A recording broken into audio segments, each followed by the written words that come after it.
Obama defends Iran policy in interview with Israeli media. Netanyahu slams British student union's boycott of Israel. Iran's Rouhani vows to back Syria until the end of the road. And Jewish World War I veteran receives posthumous Medal of Honor.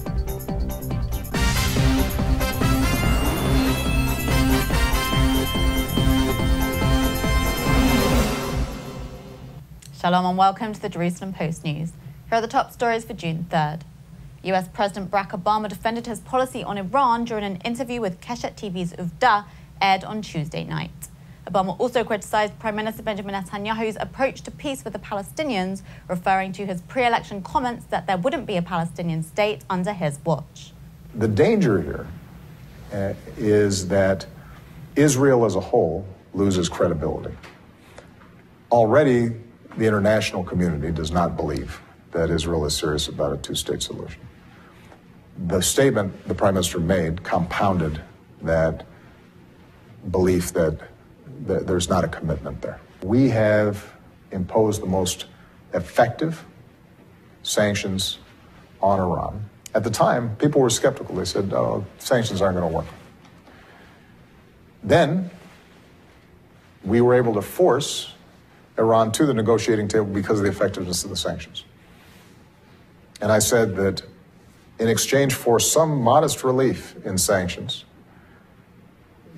Iran is going to have to freeze its nuclear program, roll back on its stockpiles of very highly enriched uranium, the very stockpiles that Prime Minister Netanyahu had gone before the United Nations with his picture of the bomb and said that was proof of how dangerous this was.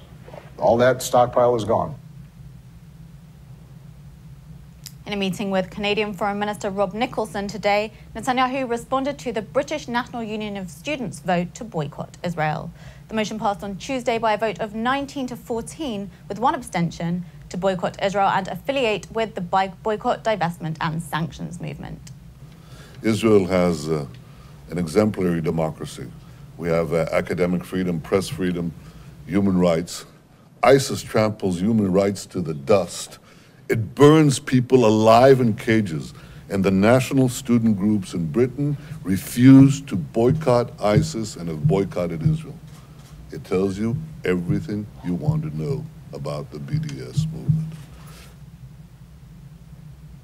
Iran's President Hassan Rouhani said on Tuesday he will back Syria's President Bashar Assad until the end, according to reports by Iranian news agencies.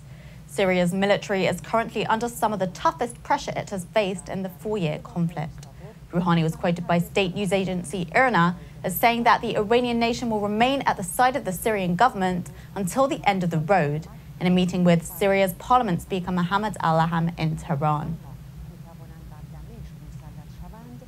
And after almost 100 years, a Jewish World War I veteran received a posthumous Medal of Honor on Tuesday. Obama awarded Medals of Honor, the highest U.S. award for bravery, to 2 soldiers for gallantry during World War I. The soldiers were Sergeant William Shemin of Bayonne, New Jersey, and Private Henry Johnson of Albany, New York, who 97 years ago saved comrades on French battlefields.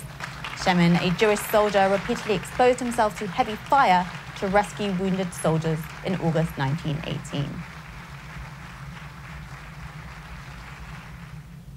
And that's it for today. We'll be back tomorrow with more news from Israel. Until then, shalom from the Jerusalem Post studio.